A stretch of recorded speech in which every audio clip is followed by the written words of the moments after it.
어느 공동체든지 공동체는 기본이 있어요. 네? 기본이 있는 거예요.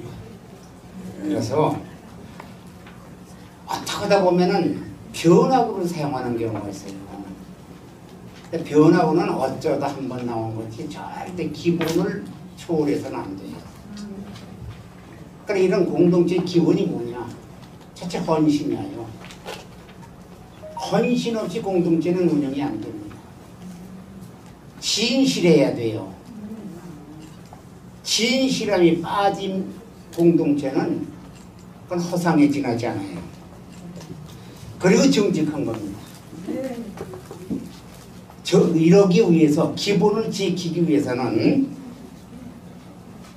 기본에 충실해서 첫째 말에 대한 신중함이 있어야 돼요. 말.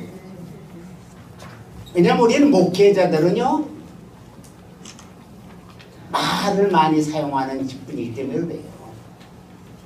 우리는 직업으로 보면 직업 자체가 말을 많이 사용하는 직업이기 때문에 말에 대한 신중함이 없이는 안 돼요.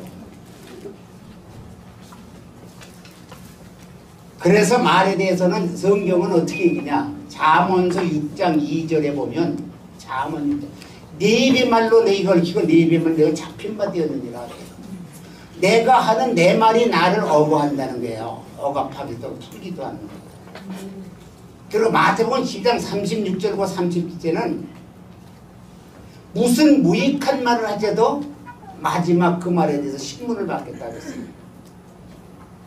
무익한 말이 무슨 얘기냐? 쓸데없는 말, 필요 없는 말. 여러분 의외로 목사님들께서 필요 없는 말을 많이 해요. 그게 다 걸린다는 거예요. 마태복음 10장 36절 10절에. 근데 그보다 더 무서운 말씀이 있어요. 민수기 14장 28절에 내가 내 생애를 여호와께서 맹세하노니 너희들이 한 말이 내 귀에 들린 대로 갚아주겠다고 했어요. 그러니까 얼마나 말이 무서운 거예요. 내 귀에 들린 대로 갚아주시겠다고 그런 거예요. 그러니까 잘못 들렸다고 생각하면 잘못된 거에 대한 응분의 대가를 받으라. 그러나 좋은 말을 했을 때는 하나님께서 용서해 주시고 축복하시겠죠. 그러니까 말에 대해서 우리가 신중해야 되고, 두 번째는 생각하는 일에 항상 우리는 유념해야 됩니다. 우리가 지혜를 구해 기도할 때, 그리고 지식에 대해서 많이 알려고 합니다. 근데 지혜와 지식은 생각의 도구예요. 무슨 얘기냐? 내가 어떤 생각을 하고 있느냐에 따라서 내 지혜와 지식이 방향을 잡게 돼 있어요. 그러니까 아무리 지혜가 넘치고 지식이 많다 할지라도 생각하는 방향타가 잘못됐다면 지혜와 지식은 무용지물이야. 그래서 우리가 생각을 굉장히 잘해야 돼요. 특히 목회자들은요, 하나님의 종으로서 지도자의 길을 가기 때문에 정말 지혜와 지식이 방향을 잘 잡지 않으면 정말 어려움을 당해요. 여러분, 하나님은요 지식과 컴퓨터를 같이 그런 지식을 많이 가진 자나 백과사전 같은 지식 있는 사람을 원하지 않아요. 그건 필요 없다는 것이 아니에요. 오직 하나님이 쓰시기에 편한 자를 사용하시는 줄 믿으시길 바랍니다. 편한 자를 쓰세요. 나는 여기 이거에 마라나타 그때도 와서 곤면인가 맨날 하는 건 곤면이야 했습니다만은 쓰시기 편하니까 마라나타 대표 양반을 쓰시기 편하니까 자꾸 쓰시는 거예요. 여러분, 저와 여러분 다 하나님이 쓰시기 편한 자가 돼요. 자녀들을 양육하다 보면 그렇잖아요. 저놈은 똑똑하고 저놈은 참 공부 잘하고 머리도 좋건데 아유 왜 이래 까칠해. 그런 자녀는 정이 들어가요. 근데 둘째 놈은 좀 그만 못해. 공부도 그냥 알았어요 하고서는 안 하기도 하고 뭐 이래. 그런데 편안해. 걔한테 뭐 좀 하라면 아주 편안해요, 마음이. 부모의 마음도 자식이 그렇게 편안을 주는 자식한테 정의가 되지. 하나님도 하나님의 자녀요, 하나님의 종으로 하는 저와 여러분에게 백과사전같이 아는 게 많고 컴퓨터같이 모든 것 짝짝 하는 것이 원하는 게 아니라 쓰시기에 편한 자, 그런 종을 하나님이 들어주시는 겁니다. 아멘. 그런데 격려를 받으시기를 바랍니다. 아멘. 그래서 우리는 첫째 생각을 잘해야 돼요. 왜? 생각은 말을 낳거든요. 내 생각대로 말하게 돼 있어요. 말은 언어, 바로 그거는 행동을 가져와요. 말은 행동을 가져오고 행동은 습관을 가져옵니다. 그러니까 습관은 그 다음에 이제 인격을 가져와. 그 습관화되면 이게 습관.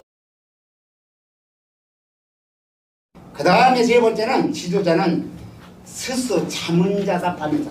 여러분 저나 여러분 각각의 삶은요, 내가 내 삶을 영위해 나가는 거예요. 누가 내 삶 안 살아줘요.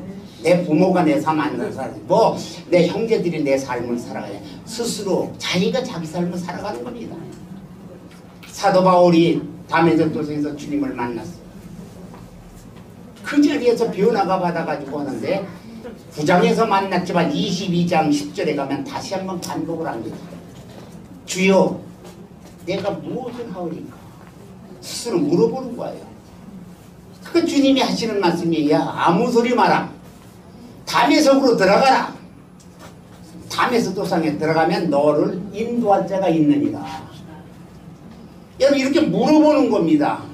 저와 여러분도 마찬가지예요. 달란트가 다 다르죠. 주여 내가 어떻게 해야만이 하나님이 기뻐하시겠느냐. 그럼 물어보는 겁니다. 그건 기뻐하실 거를 하나님께서 일러주셔요. 일러주시는 겁니다. 난 사회 보시는 우리 유한나 목사님 굉장히 좋아해요. 그 찬양들은. 아까도 봐요. 참 양반들 나이 먹은 분들한테 좀 미안스러우니까 딱 그렇게 그렇잖아요. 유머로 쓰게 넘기니까 얼마나 부드러워. 피곤했다 피곤이 싹싹 사라지더라고. 지도자는요 자기 스스로 자문자답해야 돼요. 저와 여러분 똑같습니다. 가정을 이끌어가는, 그전에 몰랐는데 가정을 이끈 주부가 되고 부모가 되고 나면 스스로 야 이게 어떡하냐, 얘들 어떻게 키워야 되냐, 스스로 자문자답하잖아요. 우리는 종으로서 그렇게 해주시기를 바라는데, 자문자답하는 사람은요 첫째 역사의 소리를 들을 줄 알아야 돼요. 성경이 말하고 있는 구약에 있어서 하나님의 말씀이 어떻게 되니까 모세를 어떻게 쓰더라, 그 다음에 모세가 다 끝나니까 여호수아를 썼는데 어떻게 됐다, 뭐 자꾸 역사의 소리, 성경이 말하는 역사의 소리를 들을 줄 알아야 돼요. 그 다음에는 저와 여러분에게 양심의 소리를 들어야 돼요. 저는 그래요. 하나님이 주신 양심은, 우리의 양심은 하나님이 주신 CCTV예요. 다 양심만 했어요. 그리고 그 다음에 우리는 모든 것이 하나님이 저와 여러분을 향해서 이제 하나님의 말씀의 소리를 들으라 얘기해요. 역사의 소리, 양심의 소리, 그리고 이제 말씀의 소리를 들으면 자문자답하는데 쉽게 우리가 역사할 수가 있어요.